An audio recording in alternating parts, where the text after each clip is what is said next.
N'olunaku olwaleero abasuubuzi mu Kampala tebatawanye kuggula maduuka gaabwe nga bawakanya ekya gavumenti obutafaayo ku nsonga z'emisolo ezibanyiga. Okwawukanako n'olunaku olw'eggulo, bangi ku basuubuzi basigadde waka era ebifo omutera okuwemberera abasuubuzi n'abaguzi tubisanze bikalu. Embeera eno yandibanga ewadde abatembeeyi ekyanya okwegazaanyiza mu kibuga nga bano bangi balabiddwako nga bayaze ebyamaguzi buli we basanze.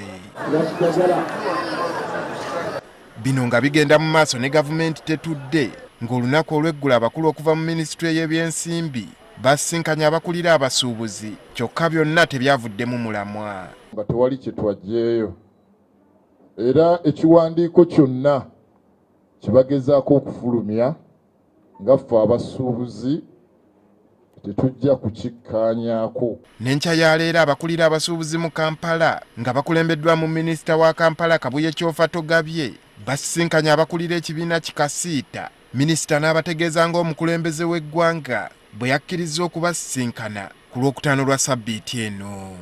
Yakkiriza era ekiwandiiko bakimpeereza okusisinkana abasuubuzi ku Lwokutaano. Abaganda bagamba olunaku olumu teruvuuza ki olu ku Lwokutaano nga ngenze kufuna buyinza ate busembayo nga nzija nga tuboggola ng'ensi tudda mu kusuubula. Amiina. Abasuubuzi baludde nga bakalambira nti pulezidenti abasisinkane bonna so si bakulembeze bokka nga wano minisita abalagidde bawandiika amannya g'abanasisinkana pulezidenti era bakeberebwe COVID-19. Awulira ng'okyalimu aka Thomas ayagala okulaba ku biwundu bw'ova wano genda bakukebere COVID. Bw'oba tomukebedde tojja. Bw'atuuse wano n'abasaba okugira nga baggula amaduuka gaabwe okutuusa ku Lwokutaano, kyokka kino kitaamudde abasuubuzi ne bakomba kwerima. Tugende tukole enkeera tukole ki tugire. Honorable Minister owa Kampala omulungi yongera okutereeza embeera za Kampala, naye bwe waba tewaliiwo solution evudde wa Kamalabyonna nga President tetuyinaawo ansa wano, tetujja kuggulawo.